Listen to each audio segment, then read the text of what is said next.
오늘 우리에게 주신 말씀의 제목으로 왜 팔복인가? 왜 팔복인가? 부제로는 무엇이 복인가? 라는 제목으로 말씀 함께 나누도록 하겠습니다. 2024년은 그 어느 해보다 날씨가 좀 변덕스러운 것 같습니다. 지난 5월에는 우리가 한 주간에도 겨울이 온 것 같고 또 여름이 온 것 같은 그런 날씨를 보냈고, 또 지난 6월은 그 어느 때보다 뜨거웠던 6월을 보냈던 것 같습니다.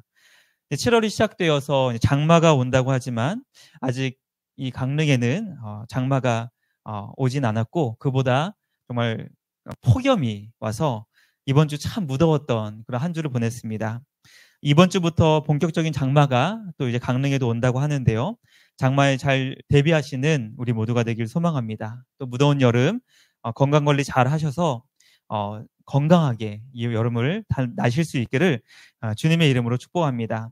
저는 7, 8월 2달 동안에 마가복음의 말씀을 잠시 멈추고 마태복음 5장에 기록된 팔복의 말씀을 함께 나누려고 합니다. 마가복음의 말씀이 얼마 남지 않아서 이제 조금만 더 하면 이제 마치기 때문에 이제 깔끔하게 마가복음을 마무리하고 다음 말씀으로 진행할까 하다가 말씀을 듣는 우리 성도님들에게 우리의 신앙을 좀 새롭게 해줄 수 있는 팔복의 말씀을 2달에 걸쳐서 이제 진행하려고 하고 있습니다. 그렇다면 우리는 왜 팔복인가?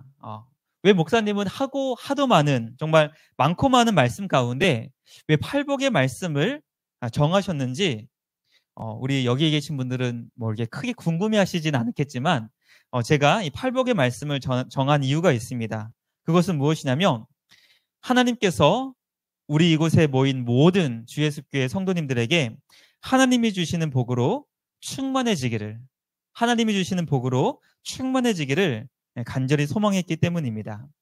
또 이 말씀을 정한 이유는 목회하는 저의 마음뿐만 아니라 이 세상을 창조하신 하나님께서 우리를 향하여 갖고 계시는 마음이 바로 복 주시기를 원하시는 마음이기 때문입니다. 하나님께서는 6일 동안 이 세상을 창조하시고 6일째 사람을 만드신 후에 보시기에 심히 좋으셨다고 하셨습니다. 그리고 창조하신 사람들이 맞이하는 첫 번째 날, 즉 창조하신 그 사람들이 맞게 되는 첫 번째 날을 어떻게 특별하게 하셨는지 창세기 2장 3절에 나와 있는데요. 우리 함께 읽어보겠습니다. 시작. 하나님이 그 일곱째 날을 복되게 하사 거룩하게 하셨으니 이는 하나님이 그 창조하시며 만드시던 모든 일을 마치시고 그날에 안식하셨음이니라. 아멘. 하나님께서는 아담과 하와를 창조하시고 그들이 처음으로 맡게 되는 날을 어떻게 하셨습니까? 복되게 하셨습니다. 우리는 하나님께서 첫째 날, 둘째 날, 셋째 날 빛을 만드시고 하늘과 땅을 만드시고 바다를 만드시고 궁창을 만드시고, 그래서 6일째 사람을 만드셨기 때문에 7번째 날은 우리가 이제 7째 날이라고 생각할 수가 있지만 사실은 아담과 하와가 창조된 후에 맞이하게 되는 첫째 날이 바로 7째 날입니다. 그래서 아담과 하와가 창조되어서 처음 맞게 되는 그 날을 하나님께서는 어떻게 하셨다고 그랬죠? 특별하게 복을 주셨다라고 말씀해주고 있는 것입니다. 그러므로 하나님께서는 주님의 자녀들을 이 땅에 창조하시고 처음 맞게 되는 날을 특별한 복된 날로 만드셔서 주님의 자녀들이 주님이 주시는 복으로 충만하기를, 주님이 주시는 복을 기쁨으로 누릴 수 있게 하셨다는 것이죠. 사랑하는 남자와 여자가 만나서 결혼을 할 때 가장 먼저 신경 써서 준비하는 것이 바로 신혼집입니다. 신혼집을 아름답게 꾸미는 이유는 아름다운 신랑과 신부가 깨끗하고 아름다운 집에서 이제 새로운 출발을 하기를 원하기 때문에 그렇죠. 그런데 이제 신혼의 그 시간을 보내면서 집이 점점 더러워지고 깨끗했던 집도 조금씩 조금씩 어지러지는 그런 시간들을 보내고 난 뒤에 다시 한 번 더 집을 깨끗하게 꾸미는 때가 옵니다. 그때가 어느 때인가요? 바로 출산을 앞둘 때. 자녀들이 이제 태어나기가 얼마 남지 않았을 때에는 하나님께서 주신 이 자녀들을 깨끗하고 예쁜 환경에서 키우기 위해서, 그들에게 예쁜 환경을 만들어주기 위해서 부모님은 노력합니다. 하나님은 주님의 자녀들을 이 땅에 창조하시고 그렇고 그런 환경 속에서 아무렇게나 자라게 하신 것이 아닙니다. 그들이 맞이하는 처음으로 맞게 된 날을 어떻게 하셨냐면 복되게 하셨다고 성경은 기록하고 있죠. 그러므로 하나님은 주님의 자녀들이 주님이 주시는 복으로 기뻐하며 주님이 주시는 복으로 충만하기를 원하시는 아버지라는 것을 성경은 우리에게 가르쳐주고 있습니다. 그렇게 주님이 창조하신 사람들이 복된 곳에서 영광스럽게 살게 하시고, 그렇다면 이 세상 마지막, 세상 끝나는 날 하나님이 우리에게 예비하신 그 영원한 곳에서는 어떤 곳이 우리에게 펼쳐지는가? 성경 마지막 부분 요한계시록 22장은 우리 주님이 예비하신 영원한 곳은 어떤 곳인지 가르쳐주고 있습니다. 요한계시록 22장 3절부터 5절 말씀인데요. 우리 한번 교독하고 5절에 함께 읽어보겠습니다. 3절 제가 읽어보겠습니다. 다시 저주가 없으며 하나님과 그 어린 양의 보좌가 그 가운데 있으리니 그의 종들이 그를 섬기며.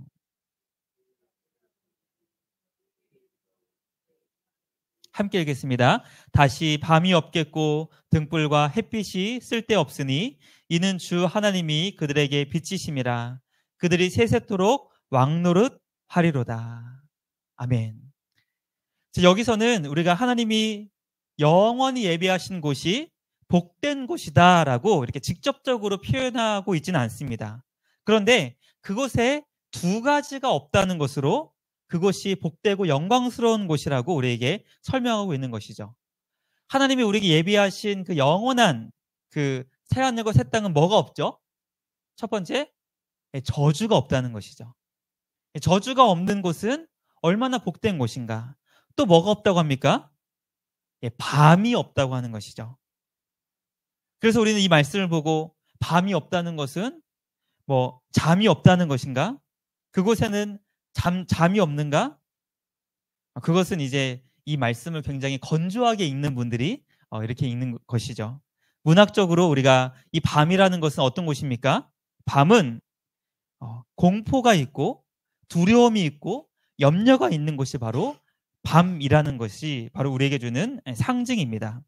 그러므로 어두운 밤이 없다는 것은 우리 주님이 우리에게 늘 빛으로 역사하셔서 우리가 모두 주님의 그 밝은 빛으로 나아가서 세세토록 왕노릇 할 수 있게 하신 곳, 그러므로 주님이 우리에게 예비하신 영원한 그 곳은 어떤 곳이냐면 주님이 주시는 복으로 충만하여서 저주가 없고 눈물이 없고 고통이 없고 슬픔이 없고 두려움이 없고 염려가 없는 그런 복된 곳이라는 것을 성경은 우리에게 가르쳐주고 있습니다.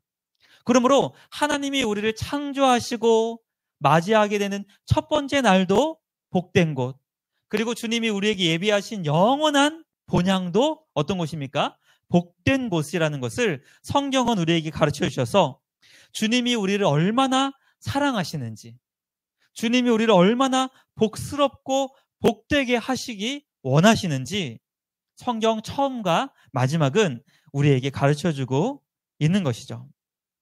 그러므로 성경은 우리에게 하나님이 우리에게 얼마나 복 주시기를 기뻐하시는가, 그리고 우리가 얼마나 놀랍고 영광스러운 복으로 인도함을 받는지 가르쳐주고 있는 것이죠. 그런데 이제 여기에 이제 문제가 하나 발생합니다. 문제가 발생하는데요. 한번 읽어보겠습니다. 시작. 무엇이 복인가? 자, 이 질문이 우리 안에 정의가 되어야 됩니다. 과연 하나님이 우리에게 예비하신 복은 무엇인가? 하나님께서 아담과 하와가 처음으로 맡게 된 날을 특별하게 복되게 하셨는데, 그러면 하나님이 그 날을 어떻게 하셨다는 것인가? 왜 그날이 복된 곳인가? 우리는 다시 한번 창세기 2장 3절 말씀을 읽어보기 원합니다. 함께 읽어보겠습니다. 시작. 하나님이 그 일곱째 날을 복되게 하사 거룩하게 하셨으니 이는 하나님이 그 창조하시며 만드시던 모든 일을 마치시고 그날에 안식하셨습니다. 하나님께서 그날을 특별한 복된 날로 만드셨다는 것은 그 날을 어떤 날로 만드셨다는 것이죠? 안식일로 만드셨다는 것을 의미합니다. 자, 안식은 우리가 이렇게 우리 막연하게 안식, 편안한 안자에 쉴식이라는 것을 한자로 우리가 풀이하여서 편안하게 쉬는 것, 이것이 안식인가? 우리가 이렇게 생각할 때가 있습니다. 그러나 안식은 푹 쉬는 것을 의미하는 것이 결코 아닙니다. 안식은 따라해 보겠습니다. 주님의 품 안에서 주님의 충만을 적극적으로 찾는 날이다. 안식일은 어떤 날이라는 거죠? 주님의 품 안에서 주님의 충만함을 적극적으로 찾는 날이 바로 안식일이라는 것이죠. 그래서 어떤 분은 안식일을 이렇게 오해합니다. 안식일은 아무 일도 하지 않는 날이다. 근데 구약의 안식일이 신약의 주일로 바뀐 것이기 때문에 주일에는 어떤 일도 하면 안 된다라고 그렇게 안식일을 우리가 오해하는 분들이 계십니다. 만약에 안식일에 아무 일도 하지 않아야 된다면 제일 먼저 우리 예담이가 반주를 하면 안 돼요. 이것도 일이거든요. 예, 반주도 굉장한 노동입니다. 또 우리가 점심에 밥도 먹을 수 없습니다. 또 우리가 안식일에 아무 일도 하지 않으면 제일 좋은 사람이 누굴까요? 주부인가요? 예, 목사입니다. 목사. 설교가 얼마나 힘든 일인데요. 그래서 안식일에 아무 일도 하지 않는다면 우리는 반주도 하면 안 되고 주방 봉사도 하면 안 되고 우리 주부가 집에서 일도 하면 안 되고 설교자가 설교도 하면 안 됩니다. 그런데 안식일은 어떤 날이라고 그랬죠? 주님 안에서 주님을 적극적으로 찾고 구하는 날이 바로 안식일이라는 것이죠. 하나님은 그렇게 우리가 주님 안에서 하나님의 그 충만함을, 하나님이 어떤 분이신지를, 하나님의 그 영광스러움이 무엇인지를 찾고 구하도록 모든 일들을 멈추게 하신 거예요. 그러므로 이것은 하나님이 아무 일도 하지 말라는 것이 아니라 최선을 다해서 하나님의 충만하심을 찾아라.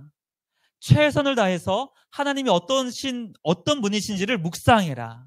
최선을 다해서 하나님이 이 땅을 향하여서 어떤 일을 품고 계시는지를 옆에 있는 자들과 함께 나누어라 라는 날로 우리에게 주신 것이죠. 그래서 만약에 우리가 주일날 하는 그 어떤 일이 하나님을 찾는 것에 방해가 된다면, 저는 실제로 그런 분을 봤어요. 예배 전에 주방 봉사를 열심히 하시고 예배 시간에는 피곤해가지고 계속 주무시는 분 봤습니다. 그것은 안식일의 의미를 이제 제대로 구현하지 못하는 것이죠. 때로는 우리가 점심을 못 먹는 한이 있더라도, 때로는 우리가 어떤 다른 일들을 하지 않는다 할지라도 하나님이 우리에게 안식일을 주신 이유는 그 날을 복되게 하셔서 주님의 품 안에서 우리 주님을 가장 적극적으로, 가장 열심히 찾게 하시는 날이 바로 안식일이었다는 것이죠. 그래서 하나님은 우리가 주님 안에서 온전한 그 하나님의 충만을 경험하도록 안식일을 만드셨다는 것이죠. 그리고 주님이 그 날을 복되게 하시는 것을 통하여서 하나님은 우리가 주님 품 안에서 주님을 찾고 구하는 것이 바로 복이라는 것을 가르쳐 주셨습니다. 그리고 주님을 찾고 구할 때 어떤 일이 일어나는지 우리는 오늘 우리가 읽은 팔복의 말씀을 통하여서 우리가 주님을 적극적으로 찾고 구할 때 어떤 복된 일이 일어나는지를 함께 살펴볼 수 있게 되는 것이죠. 자, 팔복의 시작은 제자들과 함께 산에 오르신 예수님이라고 우리에게 설명해주고 있습니다. 우리 마태복음 5장 1절 말씀을 함께 읽어보겠습니다. 시작. 예수께서 무리를 보시고 산에 올라가 앉으시니 제자들이 나온지라. 오늘 팔복의 말씀은 그 말씀의 내용이 바로 시작되는 것이 아니라 오늘 이 말씀의 배경을 우리에게 가르쳐주고 있습니다. 그것은 바로 예수님께서 무리들을 보신 후에 산에 올라가서 앉으셨을 때 제자들이 나왔다라는 말씀으로 이 말씀의 배경을 하고 있고, 이 말씀으로부터 5장과 6장과 7장이라는 이 3장에 걸쳐서 주님이 산 위에서 주신 말씀, 즉 산상수훈 또는 산 위에서 주신 보배로운 말씀, 산상보훈이라고 우리가 얘기하면서 그 산 위에서 주님이 어떤 말씀을 주셨는가를 기록하고 있는 것이죠. 그리고 그 말씀이 끝난 후에 마태복음 8장 1절에는 예수께서 산에서 내려오시니 수많은 무리가 따랐다라고 그렇게 말씀을 기록하고 있습니다. 그래서 마태복음은 이 말씀을 주신 장소가 어떤 장소인지를 우리에게 좀 특별하게 부각시키는 것이죠. 이 장소가 어디였다? 산이었다는 겁니다. 산. 자, 우리가 지도를 보시면 이 지도가 동서남북이 좀 다르게 되어 있어요.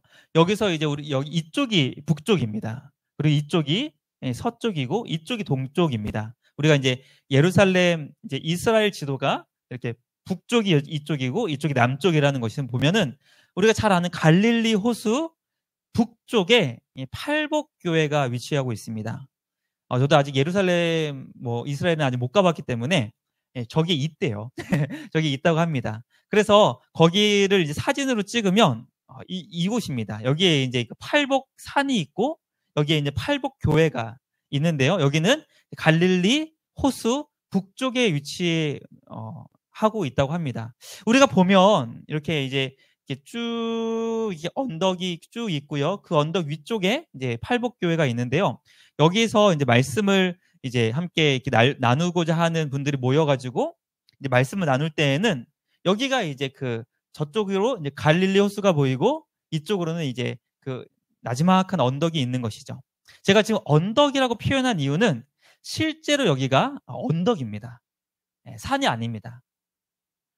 그런데 물론 이제 이스라엘 이 지형은 우리나라처럼 이렇게 크고 높은 산들이 없는 지형이기 때문에 이런 언덕도 산이라고 이제 바락바락 우기면 산이 될 수도 있는데 사실 우리가 볼 때에는 언덕이에요.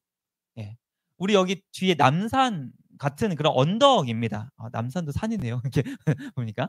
그래서 여기가 굳이 우리가 산으로 표현하는 것이 조금은 애매한 장소인데 마태는 이 말씀을 기록하면서 이곳을 산이라고 기록했습니다. 그 이유가 무엇이었을까요? 바로 이 산에서 말씀을 예수님께서 주셨다라는 이 표현을 통해서 구약의 어떤 이미지를 우리에게 가르쳐주기 위함인 것이죠. 구약에서 산에 올라가서 말씀을 받았던 한 인물이 있습니다. 누굴까요? 그렇죠. 모세입니다. 모세가 하나님의 산 호렙산에 올라가서 시내산에 올라가서 주님이 주시는 말씀을 받아서 내려왔죠. 그리고 나서 그 말씀으로 세워진 나라가 어떤 나라입니까? 우리가 잘 아는 이스라엘이라는 나라라는 것이죠.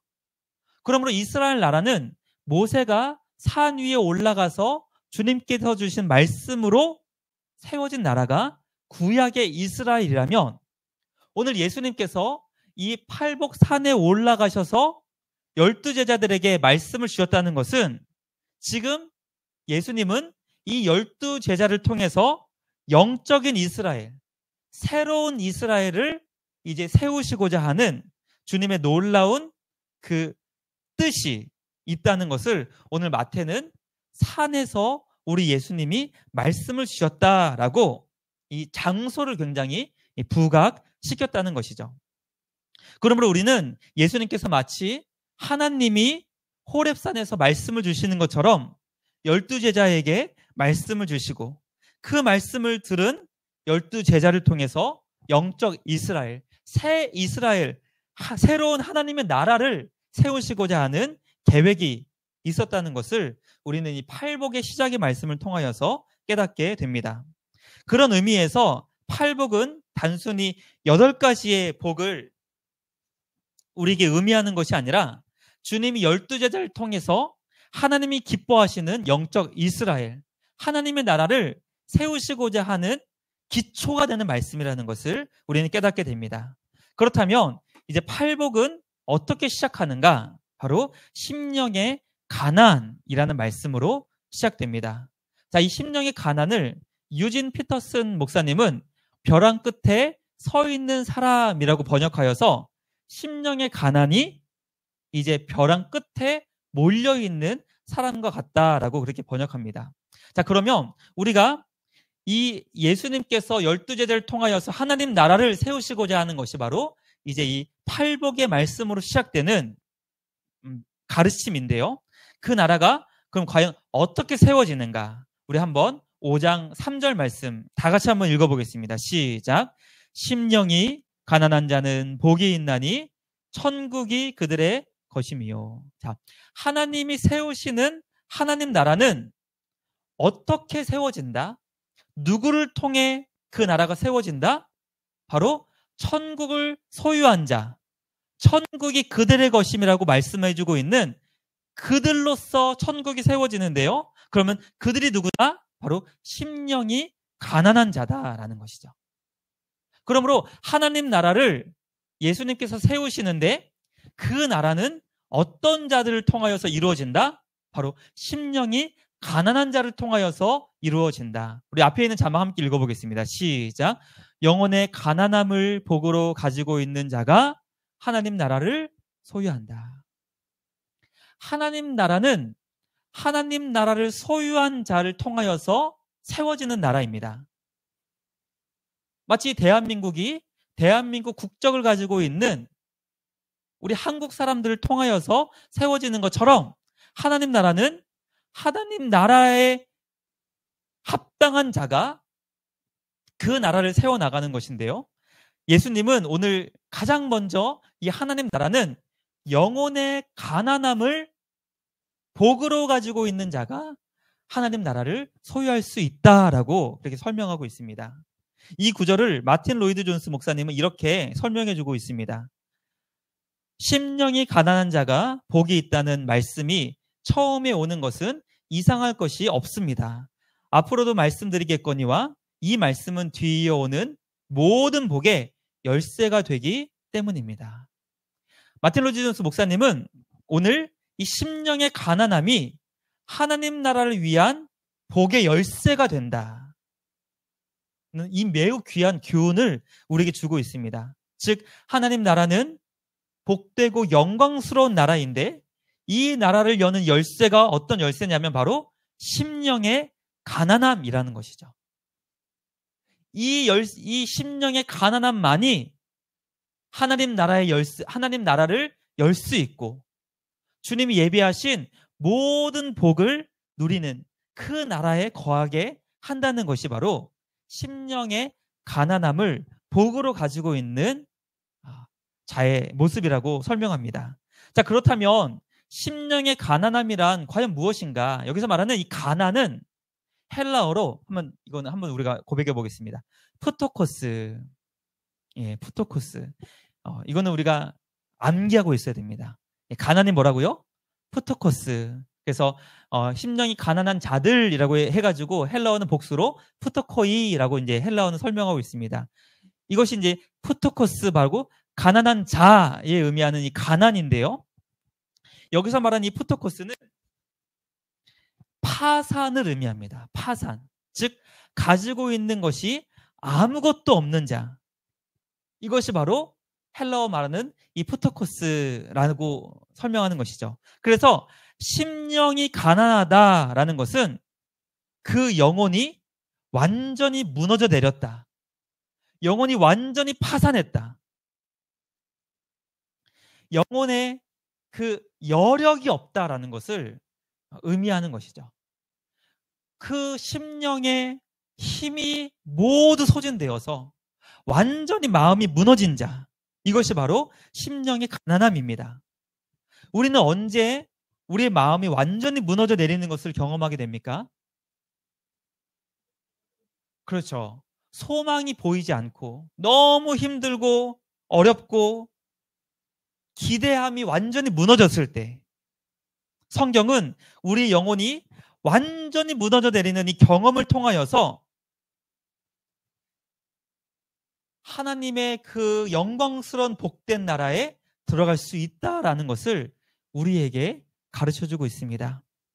성경에는 소망이 완전히 사라져버렸고 자신이 지난날 했던 모든 것이 다 배설물, 이거는 고급적인 표현인데요, 자신이 지난날에 했던 모든 쌓아놓은 것을 똥과 같이, 대변과 같이, 배설물과 같이 여기게 된 인물을 우리에게 설명합니다. 누구입니까? 바울입니다. 바울은 누구였죠? 바리새인 중에 바리새인이었고 이스라엘 초대 왕을 배출했던 베냐민 지파였고 또 당대 최고의 학파 가말리엘에서 수학한 아주 엘리트 중에 엘리트였으며 율법으로는 바울과 논쟁에서 당해낼 자가 없었고 얼마나 그가 말씀에 능했는지 그가 공문을 보내면 군대가 파견될 정도로 권력과 명예와 모든 사람들의 존경을 한 몸에 받았던 사람이 바로 바울이었습니다. 그래서 바울을 당대 사람들이 어떻게 평가했냐면 율법의 의로는 흠이 없는 자였다라고 평가하고 스스로도 그렇게 인정하며 대견스럽게 여기며 하나님 나라가 임하면 나는 그 나라에 첫 번째로 들어갈 것이다라고 자부했던 자가 누구였냐면 바로 바울이었습니다. 그런데 그 바울이 다메섹에 가던 중 예수님을 만나서 어떻게 되었습니까? 주님 앞에 서게 되자, 영광의 주님 앞에 서게 되자 자신이 지난날 이룬 모든 수고와 노력이 배설물이었다는 것을 깨닫게 된 것이죠. 자신이 지난날 자부했던 모든 것이 아무런 가치가 없는 것임을 깨닫고 그가 이렇게 고백합니다. 주님, 저는 죄인 중에 괴수입니다. 죄인들 가운데 우두머리이고 죄인들 가운데 가장 큰 죄인이라고 바울이 그렇게 고백했던 것이죠. 바울은 예수님을 만나서 더 승승장구하고 예수님을 만나서 더 지난날 했던 것을 견고하게 다지며 나아갔던 것이 아니라 지난날 자신이 했던 모든 것이 다 무너져 내리는 것을 경험하여서 완전히 그 영혼이 파산을, 그 영혼에 남은 것이 아무것도 없는 심령의 가난함을 경험하게 된 것이죠. 자, 그렇다면 우리는 이 심령의 가난함, 왜 심령의 가난함이 복된 것인지 살펴보며 말씀 마치기 원합니다. 왜 이 마음이 무너져 내리는 것이 복된 것인가? 왜 우리가 내 심령에 아무런 소망이 사라져버려서 마음의 여력조차 없이 정말 심령이 완전히 무너져 내리는 것이 왜 복된 것인지를 우리는 이것이 이 심령의 가난함이 복된 것이라는 것을 깨닫는 것이 굉장히 중요합니다. 자, 심령의 가난함이 복된 이유는 따라해 보겠습니다. 우리가 얼마나 더럽고 추한지를 깨달았기 때문이다.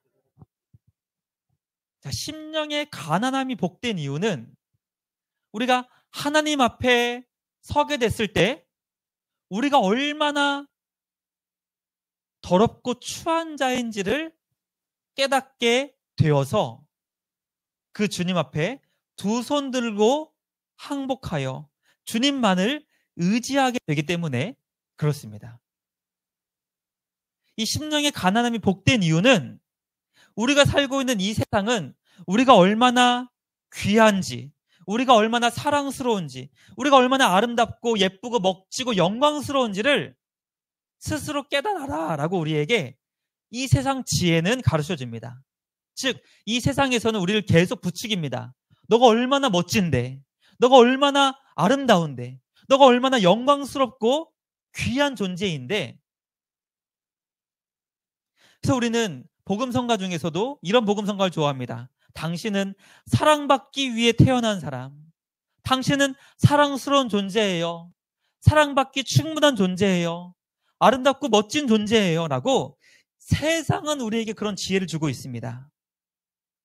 우리의 존재 가치를 긍정하게 만들어주고, 그렇기 때문에 이 아름답고 멋지고 예쁜 나를 더 예쁘게 만들고 싶어하고, 더 예쁘게 꾸미고 싶어하고, 좀 더 귀하고 좀 더 사랑스럽게 갖고 나가는 것이 이 세상 지혜이고 자기 개발서들이 우리에게 가르쳐주는 내용입니다. 그러나 성경은 우리가 영적인 실체에 눈을 뜨게 되면 얼마나 더럽고 추한지, 우리가 허물과 죄로 완전히 죽은 상태라는 것을 우리에게 설명해주고 있는 것이죠. 에베소서 2장 1절 말씀입니다. 허물과 죄로 죽었던 너희라고 성경은 우리에게 가르쳐주고 있는 것이죠. 따라해 보겠습니다. 허물과 죄로 죽었던 너희.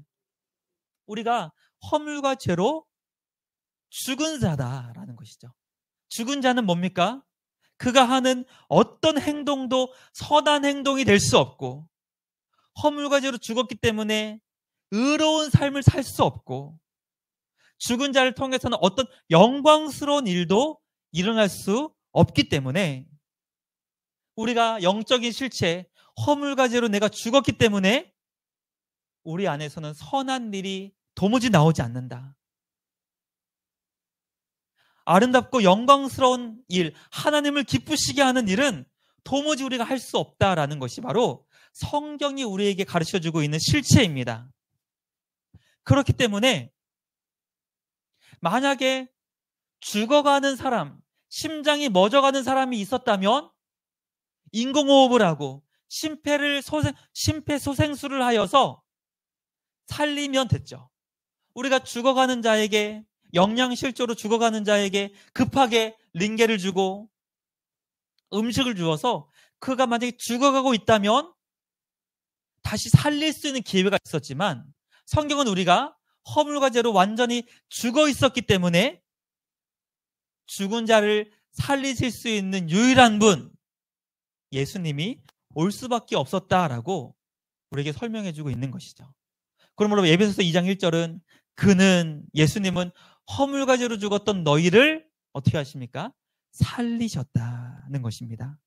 예수님으로 인해 새로운 생명을 얻게 되니, 아, 내가 이전에 허물과 죄로 죽었었구나, 우리 영혼이 완전히 무너져 있었구나라는 것을 깨닫고 주님만을 절대적으로 의지하고 내 안에 있는 모든 가능성들을 철저하게 포기하는 자, 그 자가 바로 하나님 나라를 소유한 복된 존재라는 것을 우리에게 가르쳐주고 있는 것이죠. 우리의 힘으로는 선한 일을 조금도 할 수 없다는 것을 깨달았을 때, 영혼이 완전히 무너져 내려서 한 줄기 소망의 빛조차 보이지 않을 때, 두 손 들고 주님 앞에 나아와 나를 위해 죽어주신 십자가만을 의지하고 십자가만을 붙잡고 절대적으로 하나님만을 의지하는 자가 성경이 얘기하는 복된 존재라는 것을, 하나님 나라의 백성이라는 것을 우리에게 가르쳐주고 있는 것입니다. 우리는 오늘 말씀, 왜 팔복인가? 무엇이 복인가? 바로 무엇이 복입니까?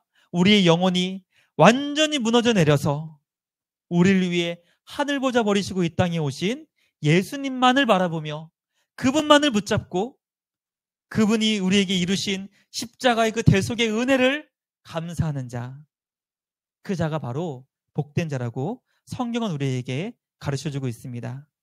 심령의 가난함을 절감한 자로서 예수님의 십자가만을 붙잡고 주님만을 의지하는 우리 모두가 되길 주님의 이름으로 간절히 기도합니다.